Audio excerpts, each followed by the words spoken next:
लोग भ्रम फैलाते हैं कि श्री रामचंद्र जी क्षत्रिय होने के नाते मांस का भी सेवन करते थे, इसलिए तो माता सीता ने उनसे हिरण मार के लाने के लिए कहा था। यदि वो मांसाहारी नहीं होते तो माता सीता हिरण मार के लाने के लिए क्यों कहती। कुछ लोग ये भी कहते हैं कि माता सीता ने हिरण के चमड़े की मांग की थी क्योंकि वो उसका वस्त्र या फिर आसन बनाना चाहती थी। लोग सवाल करते हैं क्योंकि माता सीता ने हिरण की मांग की थी और प्रभु श्री रामचंद्र जी उसे मारने भी चले गए थे। आइए आज जानते हैं इस प्रश्न का सही उत्तर। हाय गाइस, मैं हूँ शिव और ये छोटी सी इन्फॉर्मेशन हम सबके लिए। प्रभु श्री रामचंद्र जी लक्ष्मण और माता सीता अपना राजपाट एवं राजसी वस्त्रों को छोड़कर वनगमन कर गए थे। उन्होंने सन्यासियों का वस्त्र धारण किया था। वे सभी ऋषि मुनियों के पास जाते थे एवं वहाँ पर तप एवं ध्यान करते थे। प्रभु श्री रामचंद्र जी बाद में पंचवटी चले गए और वहीं पर कुटिया बना के रहने लगे, पर उन्हें कभी भी मगचम मतलब जानवर के चमड़े की जरूरत नहीं पड़ी। वो शुद्ध सात्विक एवं तपस्वी जीवन व्यतीत कर रहे थे। आपने कभी देखा है किसी भी ऋषि मुनि की कुटिया में पशु की खाल लटकती हुई? दूसरे भारत के मैदानी इलाकों में दक्षिण भारत में कभी पशु चर्म वस्त्र बनाने का प्रचलन नहीं रहा। पशु चर्म को कपड़े के समान प्रयोग करने का प्रचलन केवल बहुत ही ठंडे या फिर बर्फीले इलाकों में किया जाता है। आपने शिव जी के चित्र में इसी वेशभूषा को देखा होगा, लेकिन कोई भी वैष्णवी चर्म का प्रयोग नहीं करता है। सही बात यह है कि माता सीता ने प्रभु श्री रामचंद्र जी से हिरण को मार के लाने के लिए नहीं कहा था, पकड़ के लाने के लिए कहा था। सुनहरे हिरण के बच्चे को देखकर जंगल में अकेलेपन को दूर करने के लिए माता सीता ने प्रभु श्री रामचंद्र जी से उस बच्चे को पालने की इच्छा जाहिर की थी।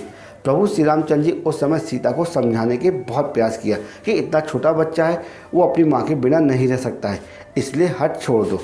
किंतु तब माता सीता बोली कि जब तक उसकी माँ नहीं आती है तब तक हम इसे अपने पास रख सकते हैं। ऐसे में प्रभु श्री रामचंद्र जी हार मान गए और उस हिरण को पकड़ने के लिए उसके पीछे दौड़ते हुए चले गए।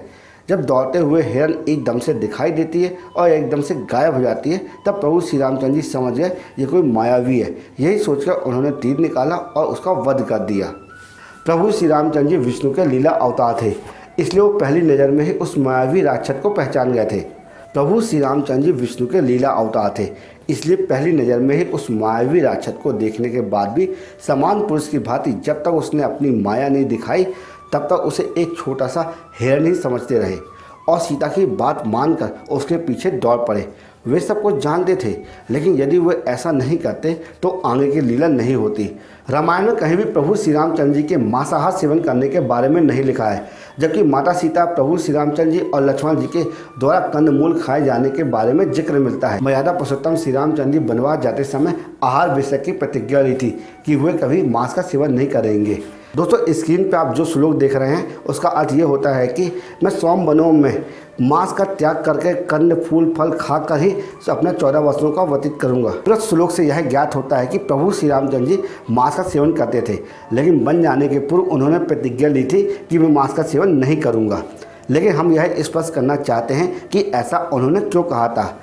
वे मांस का सेवन नहीं करना चाहते थे, लेकिन ऐसा उन्होंने इसलिए कहा था क्योंकि उस काल में युद्ध के लिए जाने पर प्रदेश में, जंगल में और मरुस्थल में कठिन प्रदेशों में जाने पर अक्सर लोगों को उनके मन का भोजन नहीं मिलता था, लेकिन मांस सभी जगह उपलब्ध हो जाता था।